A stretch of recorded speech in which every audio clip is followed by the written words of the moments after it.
ঋত্বিক চক্রবর্তী এটা কী করলেন? যে লেভেলের তিনি অভিনেতা, যে লেভেলের তিনি কাজ করে এসেছেন অল ওভার দ্য ইয়ার্স, মানুষজন তাকে একটুখানি অন্যরকম ব্যক্তি হিসেবেই চিনে এসছে। তার পলিটিক্যাল পোকিং হোক বা পপ কালচার পোকিং, সেগুলোর জন্য ঋত্বিক চক্রবর্তী কিন্তু খুবই সমাদৃত ছিলেন আপামর সিনেমা প্রেমীদের কাছে। এখন ব্যাপারটা যেটা, যে কয়েকদিন ধরে সন্তানের টিম এবং সন্তানের প্রোডাকশান হাউস, তারা দুজন খাদানকে যেভাবে টার্গেট করে যাচ্ছে, এবং প্রোডাকশান হাউস ডিরেক্টলি করতে তো পারে না, কারণ করছে সন্তানের মেকার্সরা।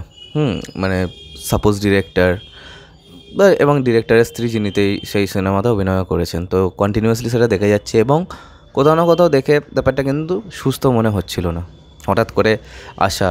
কারণ কি, এই পার্ট থেকে তো কোনো, এদিক থেকে খাদানের টিমের পক্ষ থেকে তো কোনো অপমান বা ওই টাইপের কিছু করা হয়নি, তাই না? তো নেগেটিভ পাবলিসিটি করেই কিন্তু তারা প্রমোট করতে চেয়েছিলেন। আমার কোথাও না কোথাও মনে হয় যে যেটা কুল একদিকে দেখতে গেলে, কারণ কি সবাই এন্ড অফ দ্য ডে সবাই নিজের ভালোটা চায়, এবং নিজের ভালোটা চাওয়ার জন্য যদি যে কোনো পথে যে তার মানে গিয়ে কেউ নিজের যে প্রোডাক্ট সেটাকে প্রমোট করতে পারে। ওয়ান্স আপন আ টাইম এরকম টিভিতে হয়েছিল যে হরলিক্স পুরো নাম নিয়ে কমপ্লেনে বদনাম করেছিল, এবং same goes for complain also, and complain also did the same. কিন্তু কালকে ঋত্বিক চক্রবর্তী যে কথাটা বলেছেন, সেটা একজন ঋত্বিকের ভক্ত হিসেবে বা ঋত্বিকের কাজগুলোকে অ্যাপ্রিসিয়েট করা ব্যক্তির কাছে আমার মনে হয় কোথাও না কোথাও এই জিনিসটা একদমই মেনে নেওয়ার মতো নয়। ঋত্বিক লিখেছেন, চায়ের দোকানের লোকটাকে এক্ষুনি বলতে শুনলাম, তারপর কোট করছেন তিনি, সোশ্যাল ডিলেমায় দেখিয়েছিল কিছু ছিঁচকে কিচ্ছু না বুঝে সিনেমা, বাণিজ্য, কমার্স নিয়ে নিজেদের গ্যাদে জ্ঞান বিলিয়ে দেবে অকাতরে, আর কত সহজে প্রমাণ করবে শিরায় শিরায় রক্ত, মাথায় কিন্তু গর্ত। আমিও ট্রেন্ড অনুযায়ী না বুঝেই শেয়ার করলাম কথাটা। এদিকে 4টে ভিন্ন সাথে জমজমাট বাংলা ছবি চলছে, আপনাদের পছন্দ মতো হলে গিয়ে দেখুন। এইটা ছিল ঋত্বিকের কথা।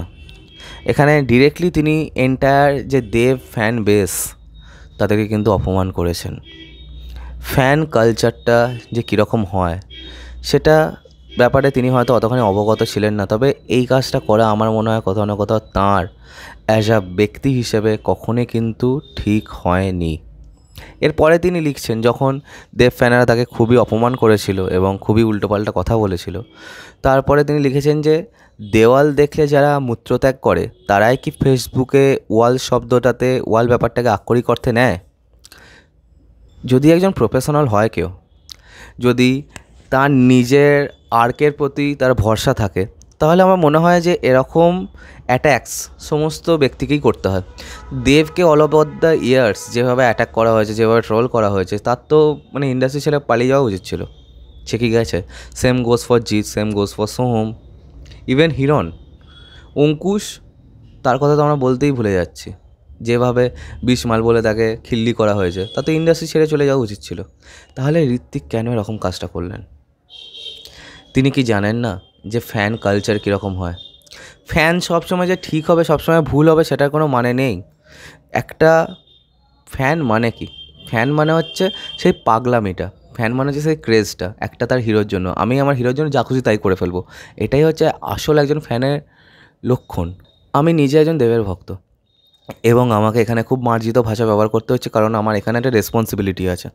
আমি এই মিডিয়ামে এসে উল্টোপাল্টা দেবদা, ঋত্বিক তোকে দেখে নেবো, এরকম কথা বলতে পারি না। কিন্তু আমার মনে হয় কোথাও না কোথাও ঋত্বিক কিন্তু নিজের যে সীমাটা লঙ্ঘন করে ফেলেছেন, এবং এই এন্টায়ার জিনিসটা কিন্তু একদমই ঋত্বিকের কাছ থেকে কাম্য নয়। এটা যদি XYZ অন্য কোনো অভিনেতার কাছ থেকে আসতো, হয়তো এতখানি আমরা খারাপ ভাবতাম না। কিন্তু ঋত্বিক, আমি প্রথমেই বললাম যে যেভাবে সমাদৃত হয়েছেন আমাদের কাছে, সেই অর্থে কোথাও না কোথাও এটা খুবই একটা বড় ডিসগ্রেস।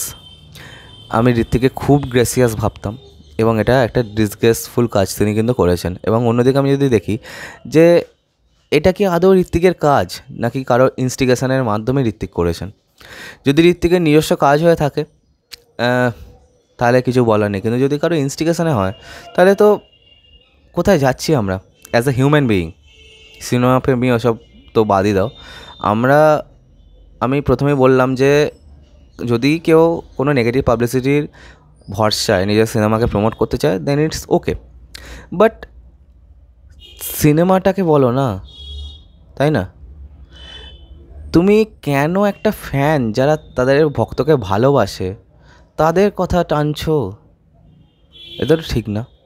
যে মাপের অভিনেতা তার মতো অভিনয় হয়তো খুব কম লোকই করতে পারেন, কিন্তু এই যে জিনিসটা তিনি করেছেন, এটা আমার মনে হয় এটা নিয়ে কিন্তু তাকে অনেক ভুগতে হবে। এবার ফ্যানেরা কিন্তু দেখো ছেড়ে দেবে না। আমি ফ্যান কালচারের সমস্ত যে কাজগুলোকে সেগুলো সমর্থনও করি না। রিসেন্ট টাইমে আমরা দেখতে পেয়েছি আল্লু অর্জুনের বাড়িতে ঢিল পড়ছে, বা এই যে স্ট্যাম্পের সিচুয়েশানটা হলো, সেইটা কোনোভাবেই কাম্য নয়। ফ্যান কালচারের সব জিনিসই কিন্তু যে খুব কুল, খুব ভালো সেটা নয়। কিন্তু আমরা একটা ফ্যানকে কেন টার্গেট করব, একটা ফ্যান্ডমকে কেন টার্গেট করব, তাই না? আর এই যে একটা পার্টিকুলার ইন্টেলেকচুয়ালদের একটা ধারণা আছে যে আমরা শিক্ষিত, আমরা যেটা বানাচ্ছি সেটাই সুপিরিয়র, সেটাই সুপ্রিম, এবং বাদবাকি কেউ যে যেটা বানাচ্ছে সেটা খুবই জঘন্য। তো সেই যে জিনিসটা ইজ কোয়াইট রিগ্রেটফুল, ঠিক আছে, এবং খুবই জঘন্যতম একটা ব্যাপার। আশা করি সবাইকার শুভবুদ্ধির উদয় হবে। আজকের ভিডিওটা এখানেই শেষ করলাম। কমেন্ট করে তোমরা জানাও যে তোমাদের কি মনে হয় এই গোটা ইনসিডেন্টটা নিয়ে।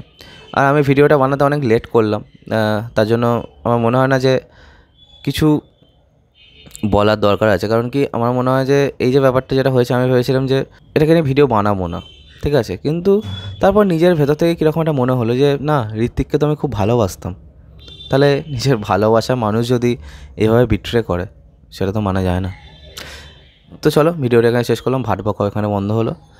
আর আমার ভিডিওটা যদি ভালো লেগে থাকে তাহলে লাইক এবং শেয়ার তো করতেই হবে, আর সাবস্ক্রাইবটা প্লিজ করে দাও যাতে আমার সাথে তোমাদের আবার দেখা হয়। আর নিজেদের মন্তব্যটাও জানাতে ভুলবে না কমেন্টে। Bye bye.